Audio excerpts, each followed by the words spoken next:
ಮಹಿಳೆಯರಿಗೆ ಅತಿ ಅವಶ್ಯಕ ಮಾಹಿತಿ. ಸೀರೆಯಲ್ಲಿ ಸ್ಟೈಲಿಶ್ ಆಗಿ ಕಾಣಿಸಿಕೊಳ್ಳುವುದು ಹೇಗೆ? ಸೀರೆ ಉಟ್ಟಾಗ ಗುಂಡಾಗಿ ಕಾಣಿಸ್ತೀವಿ ಅನ್ನೋದು ಹಲವರ ಭ್ರಮೆ. ಇದಕ್ಕಾಗಿ ಸಪೂರಕ್ಕೆ ಕಾಣುವುದರ ಬಗೆಗಲ್ಲದೆ ಸ್ಟೈಲಿಂಗ್ನಲ್ಲಿ ಕೆಲವೊಂದು ವಿಷಯಗಳನ್ನು ಗಮನಿಸಿ. ಶಿಫಾನ್, ಕ್ರೇಪ್, ಜಾರ್ಜೆಟ್ನಂತಹ ಹಗುರ ಫ್ಯಾಬ್ರಿಕ್ ಸೀರೆಗಳನ್ನು ಆರಿಸಿಕೊಳ್ಳಿ. ಆದಷ್ಟು ಗಾಢ ಬಣ್ಣಗಳ ಸೀರೆ ಸೆಲೆಕ್ಟ್ ಮಾಡಿ. ದೊಡ್ಡ ದೊಡ್ಡ ಹೂವಿನ ಆಕಾರ, ಬುಟ್ಟ ಡಿಸೈನ್ಗಳಿರುವ ಹಾಗೆಯೇ ವರ್ಟಿಕಲ್ ಲೈನ್ಗಳುಳ್ಳ ಡಿಸೈನ್ಗಳನ್ನು ಅವಾಯ್ಡ್ ಮಾಡಿ.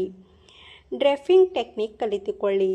ಸೀರೆಯನ್ನು ಬಾಡಿ ಶೇಪ್ ಇರುವಂತೆ ಟೈಟಾಗಿ ಉಟ್ಟಿಕೊಳ್ಳಬೇಕು. ಸೀರೆ ಸೆರಗು ಉದ್ದವಾಗಿರಲಿ. ನೇರಿಗೆಗಳೆಲ್ಲವನ್ನು ಸೇರಿಸಿ ಒಟ್ಟಿಗೆ ಟಕ್ ಮಾಡಿದರೆ ಹೊಟ್ಟೆಯ ಭಾಗ ಉಬ್ಬಿದ ಹಾಗೆ ಕಾಣಿಸುತ್ತದೆ. ಅದಕ್ಕೆ ಒಂದೊಂದು ನೇರಿಗೆಗಳನ್ನು 1/4 ಇಂಚು ಅಂತರದಲ್ಲಿ ಮೆಟ್ಟಿಲಿನಂತೆ ಜೋಡಿಸಿಕೊಂಡು ಅಚ್ಚುಕಟ್ಟಾಗಿ ಟಕ್ ಮಾಡಿ. ಹೆವಿ ಬ್ರ್ಯಾಂಡ್ ಶೇಪ್ ಆಭರಣಗಳನ್ನು ತೊಡಬೇಡಿ. ತುಂಬ ಅಗತ್ಯ ಮತ್ತು ಮುಖ್ಯವೆನಿಸಿದ ಕಾರ್ಯಕ್ರಮಗಳಿಗೆ ಮಾತ್ರ ಬೆಲ್ಟ್ ಉಪಯೋಗಿಸಿ. ಹಿಲ್ಸ್ ಚಪ್ಪಲಿ ಬಳಸಿ. ಉದ್ದವಾದ ಮತ್ತು ತೆಳ್ಳಗಿನ ಶೇಪ್ ರಚಿಸಲು ಉತ್ತಮ ಭಂಗಿಯನ್ನು ಕಾಪಾಡಿಕೊಳ್ಳಿ.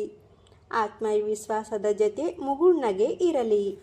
ಸ್ನೇಹಿತರೆ, ಈ ಮಾಹಿತಿ ನಿಮಗೆ ಇಷ್ಟವಾದರೆ ಲೈಕ್, ಶೇರ್, ಕಮೆಂಟ್ ಮಾಡಿ. ಹೆಚ್ಚಿನ ಮಾಹಿತಿಗಾಗಿ ಸಬ್ಸ್ಕ್ರೈಬ್ ಮಾಡಿ. ವಿಡಿಯೋ ನೋಡಿದ್ದಕ್ಕಾಗಿ ಎಲ್ಲರಿಗೂ ಧನ್ಯವಾದಗಳು.